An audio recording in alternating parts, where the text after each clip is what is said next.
Alright everybody, I am Phoenix61 and this is our Minecraft realm called Shenanigans, and what we're looking at here, I'm calling this building Gargantuan, but basically what we're doing here, this is so cool. We have a sorting system and kind of any automatic farm that we've been able to think of built all into one kind of interconnected machine here. So I'm just gonna kind of split this between two episodes and show you how everything works. Just kind of give you just a general idea of what's going on, and then anything you see today, if you're interested in how to build it, let me know in the comments. I can kind of get in more depth tutorials as there's more interest, but basically my thoughts here are there are not a lot of people playing on Bedrock yet, and hardly anybody playing on console. As you can see, I'm playing on my Xbox right now. So everything you can do here is Xbox and Bedrock Edition friendly, and I actually, now that I've clearly played this for hours and hours on end, I actually prefer this version. Yeah, it's a little bit different. The interface is a little bit different, and there are still some glitches, but some of those glitches can be exploited, and we've kind of done that a little bit here with some of the things we've built. So this is all Bedrock. This is all survival too. We've never gone into creative mode on this realm, so I'm still getting achievements. I still have a few left. So that is awesome and exciting in itself.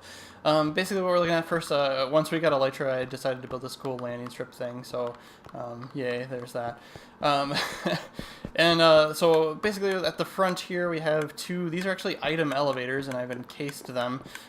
So anything that's coming from automatic farms actually gets fed into one of these two item elevators, and these redstone lamps are lights on the side. As you see items going up, the lights light up basically.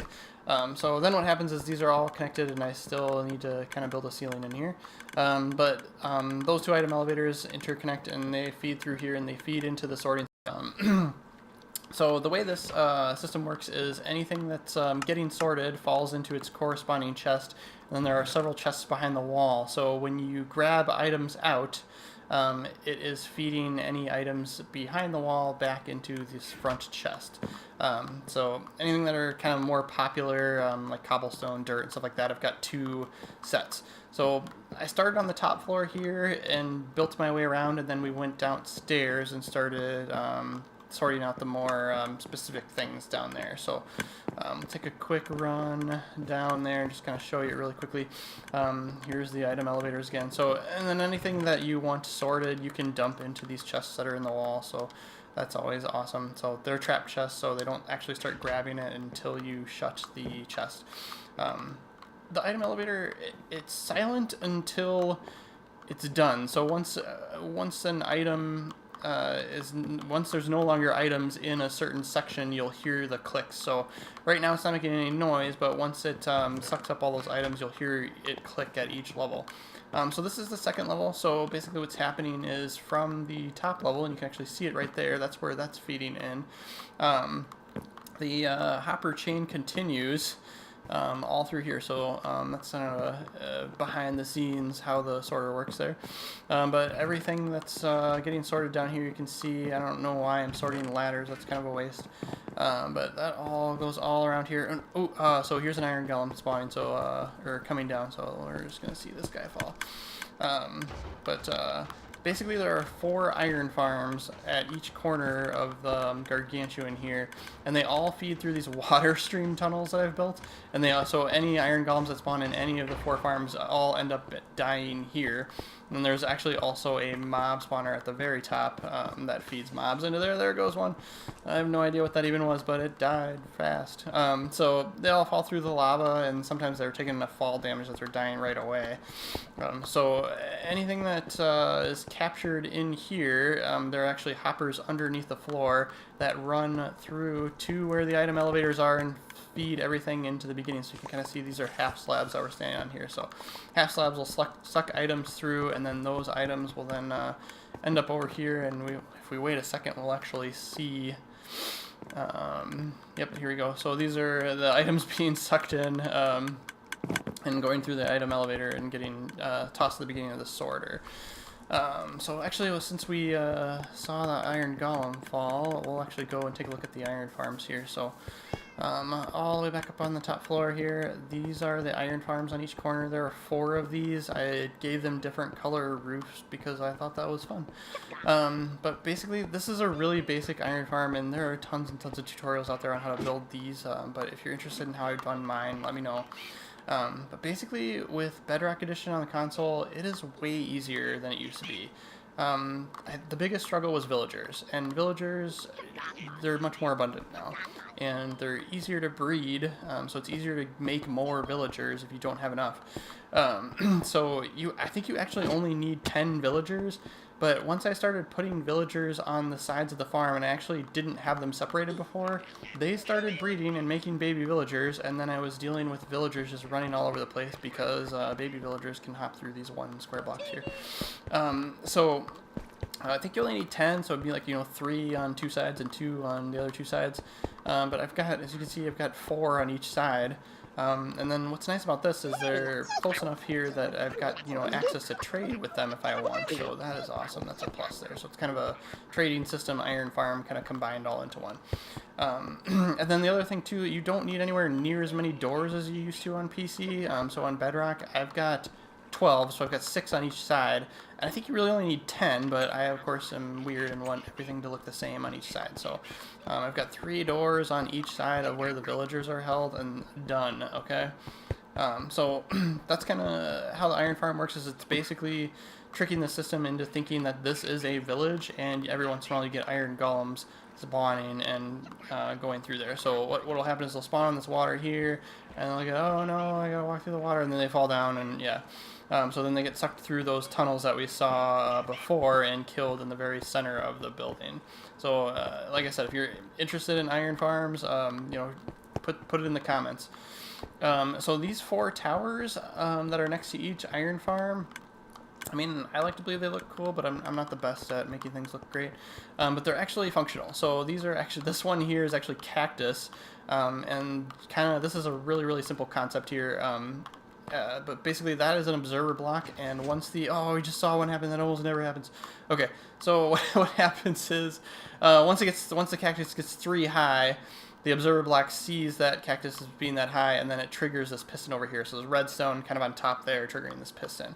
Then you always want to leave 1 cactus block left, so that it can grow back up. So then what I've done is I've just stacked this. So there's 4 at each level, and this just goes up. They just made this tower. So what happens is once those pistons break them, these are hoppers down here on the very bottom floor, and those actually just feed into the system. So cactus gets sorted after this level, so I was actually just able to take hoppers and not have to send them to the item elevators like some of the other items.